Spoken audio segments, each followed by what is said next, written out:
بسم اللہ الرحمن الرحیم. عزیز طلبہ، آج کے لیکچر میں آپ کو شعر نمبر 4 کی تشریح بتاؤں گی کہ امتحانی نقطہ نظر سے آپ نے اس میں کن باتوں کو مد نظر رکھنا ہے. حفیظ طیب کی نظم حامد کا شعر نمبر 4 یہ ہے: کس کی طلب میں اہل محبت ہیں داغ داغ، کس کی طلب میں اہل محبت ہیں داغ داغ، کس کی ادا سے حشر بپا ہے افق افق.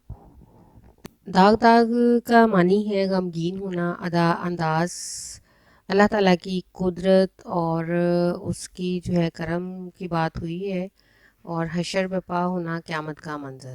افق افق تو آپ لوگوں کو اندازہ ہو گیا ہوگا اب کہ یہ یہاں پہ پوری کائنات کو کہا گیا ہے. حفیظ طیب نے اللہ تعالیٰ کی قدرت کی نشانیاں بتاتے ہوئے اس شعر میں کہتے ہیں کہ اللہ تعالیٰ نے انسان کو اشرف المخلوقات بنایا اور اسے اپنی بندگی کے لیے پیدا کیا، اسے عقل و شعور عطا فرمایا، اور اس کے بعد اللہ تعالیٰ نے انسان کو عقل و شعور کے ساتھ ساتھ اللہ تعالیٰ سے محبت اور بندگی اختیار کرنے کے لیے قرآن پاک میں ارشاد ہے: بے شک میں نے جن و انس کو اپنی بندگی کے لیے پیدا فرمایا ہے. اللہ تعالیٰ پر ایمان رکھنے والا اور اللہ سے حقیقی محبت کرنے والا ہر شخص اس رمز کو جانتا ہے کہ اللہ میرا خالق و مالک ہے اور میرا مقصد حیات اللہ کی بندگی کرنا ہے.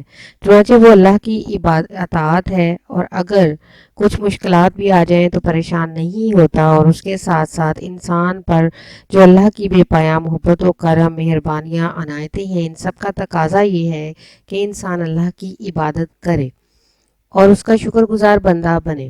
اللہ کی عطا کردہ نعمتوں کی شکر گزاری میں اگر اپنی جان بھی دینی پڑی تو گریز نہ کریں. جان دی ہوئی اسی کی تھی، حق تو یہ ہے کہ حق ادا نہ ہوا. حفیظ طیب کہتے ہیں کہ اللہ تو میرا آقا و مالک ہے اور میں تیرا طلبگار بندہ. تیری فرما برداری کروں گا، اور اس کے باوجود بھی مجھے تیرا فضل حاصل نہ ہو سکا اور تمہارے دل میں میرے لیے کوئی نرم گوشہ پیدا نہ ہو سکا تو میری طلب اور بڑھ جائے گی. ہم محبت میں بھی توحید کے قائل ہیں فراز، ایک ہی شخص کو محبوب بنا رکھا ہے.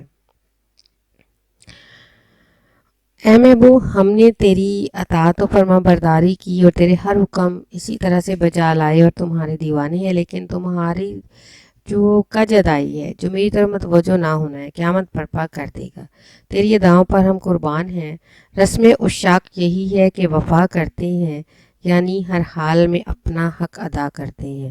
اور تو جب توجہ حاصل ہوتی ہے محبوب حقیقی کی، انسان کو اللہ کی معرفت حاصل ہوتی ہے تو عشق حقیقی کی لذت سے آشنا ہوتا ہے، تو دنیا و مافیہ سے بے نیاز ہو جاتا ہے.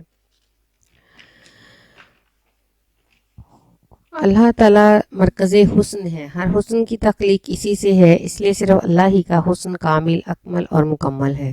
وہ سب سے اجمل بھی ہے، سب سے احسن بھی ہے. جب اس کا جلوہ سامنے ہو تو پھر نہ تو کوئی حسین ہے، نہ جمیل ہے، نہ کوئی حسن حسین ہے. ہر حسن، ہر جمال اس کی ادا کے سامنے ماند، اور ہر ذات اس کے مد مقابل باطل ہے. جب اللہ کا جمال و کمال، اس کا نور دل میں سما جاتا ہے تو پھر انسان کو ہر طرف اللہ ہی کا جلوہ نظر آتا ہے. دل سے ہر غیر کا نقش مٹ جاتا ہے. اللہ آسمان و زمین کا نور ہے. جب وہ دل میں جلوہ گر ہوتا ہے تو دل آئینہ خانہ بن جاتا ہے. چاروں طرف اسی کے نظارے اور جلوے نظر آتے ہیں. اسی کے نور اور جلووں کے سامنے کوئی چیز نہیں ٹھہر سکتی، یہاں تک کہ انسان خود سے بھی بے خود ہو جاتا ہے. مجھے جب سے تیری خبر ہوئی نہیں خبر، مجھے جب سے تیری خبر ہوئی نہیں، اپنی کچھ خبر نہیں. تو ہے ایسا مجھ میں بسا ہوا کہ تجھی کو پاؤں جا بجا. پھر ارشاد باری تعالیٰ ہے کہ بے شک آسمانوں اور زمین اور رات اور دن کے عدل بدل میں عقل مندوں کے لیے بڑی نشانیاں ہیں. یعنی اللہ تعالیٰ کی قدرت کو اگر انسان نے دیکھنا ہے تو وہ اللہ تعالیٰ کی قدرت کو اس کائنات کی ہر چیز کے اندر دیکھ سکتا ہے. موسیٰ علیہ السلام نے جب طور پر اللہ کے نور کی تجلی دیکھی تو اس کی تاب نہ لا سکے اور بے ہوش ہو کر گر پڑے. اسی طرح شاعر کہتا ہے کہ محبوب حقیقی کی ادا اس کے جلوے کی تاب نہ لا سکے اور بے خود ہو گئے، گویا حشر بپا ہو گیا. اور تیری طلب نے ہر چیز کی طلب میرے دل سے ختم کر دی. اور اب وہ یہی چاہتے ہیں کہ اللہ تعالیٰ کی محبت کی طلب ہمیشہ ان کے دل میں باقی رہے، اور یہی اس شعر کا مرکزی خیال ہے۔ حفیظ طیب نے بہت خوبصورت انداز میں اس شعر کو بیان کیا ہے اور اللہ کی محبت اور اس کی طلب کو بیان کیا ہے۔ شکریہ۔